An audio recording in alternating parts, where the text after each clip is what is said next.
দক্ষিণ এশিয়ার aviation hub হওয়ার পথে আরও এক ধাপ এগিয়ে গেল বাংলাদেশ।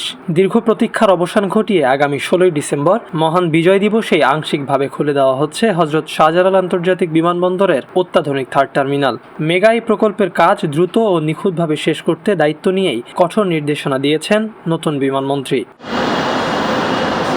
বিমানবন্দরের চেনা ভোগান্তি দূর করতে সম্পূর্ণ আন্তর্জাতিক নিয়মে এই টার্মিনাল পরিচালনার দায়িত্ব দেওয়া হচ্ছে জাপানের একটি দক্ষ কনসোর্টিয়ামকে।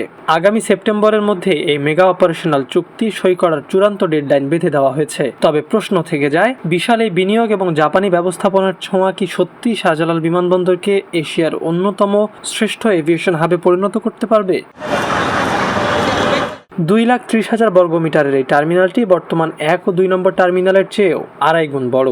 বর্তমানে শাহজালাল বিমানবন্দর বছরে মাত্র 80 লাখ যাত্রী সামলাতে পারে। তবে এই টার্মিনাল পূর্ণাঙ্গভাবে চালু হলে যাত্রী ধারণ ক্ষমতা এক ধাক্কায় আরও 1,20,00,000 বেড়ে যাবে। অর্থাৎ বছরে মোট 2 কোটি যাত্রী এখান থেকে বিশ্বমানের সেবা পাবেন।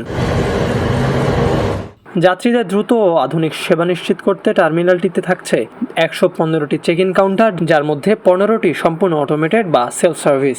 ইমিগ্রেশনের দীর্ঘ লাইন এড়াতে বসানো হয়েছে মোট 128টি ইমিগ্রেশন কাউন্টার। পাশাপাশি মালপত্র খালাসের জন্য আছে 16টি অত্যাধুনিক কনভেয়ার বেল্ট এবং একসাথে 1230টি গাড়ি পার্কিংয়ের বিশাল বহুতল সুবিধা।